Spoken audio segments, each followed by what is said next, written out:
रथानि सूते त्रैगुण्यतद्विषयवेदवितायमाना सत्त्वाबलं विपरसत्त्वं गोविन्दमादिपुरुषं तमहं भजामि आनन्दचिन्मयरसात्मकया मनस्सु यप्राणिनां प्रतिफलं स्मरतामुपेत्य लीलायुतेन भुवनानि जयत्यजस्रं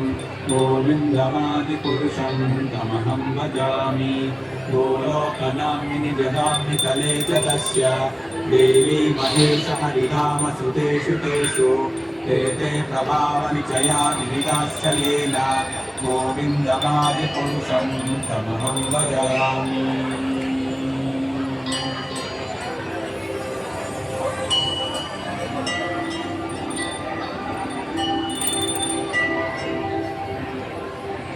सृष्टिस्थितिप्रलयसाधनशक्तिरेका छायेव यस्य भुवनानि विभक्तिरुद्वा इच्छानुरूपमपि यस्य च चेष्टते सा गोविन्दमादिपुरुषं तमहं भजामि क्षीरं यथा गतिविकारविशेषयोगा सञ्जायते न ततः कृतवस्ति हेतोः यशम्भुतामपि तथा समुपैति कार्या गोविन्दमादिपुरुषं तमहं भजामि दीपार्चिदेव हि दशान्तरमभ्युपेत्य दीपायते विनुरहेतु समानधर्मा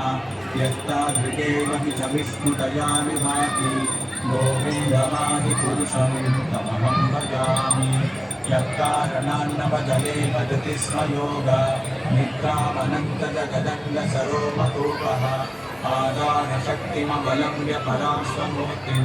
गोविन्दमादिपुरुषं तमहं भजामि यस्यैकनिश्वसितकालमतावलम्ब्य जीवन्ति लोमविलजा जगदन्ननाथाः विष्णुर्महात्स इह यस्य कलाविशेषो गोविन्दमादिपुरुषं तमहं भजामि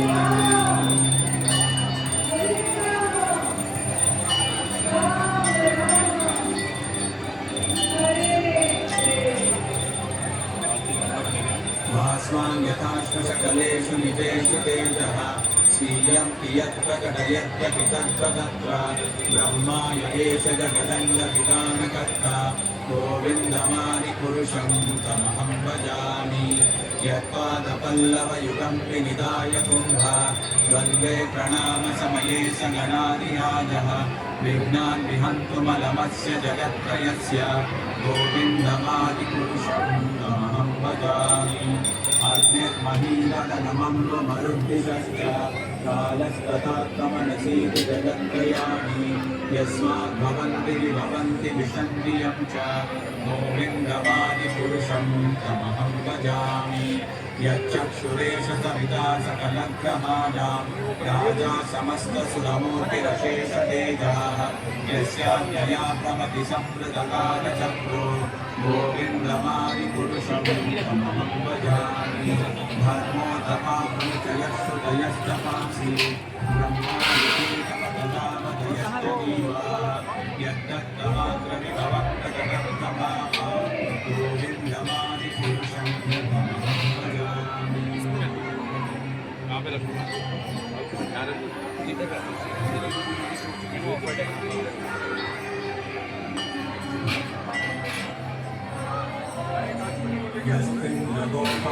यस्मिन्द्रगोपमकवेन्द्रमहोत्सवः मन्दानुरूपफलकाय नमातनोति कर्माणि निर्दहति किन्तु च भक्तिभाजां गोविन्दमादिपुरुषं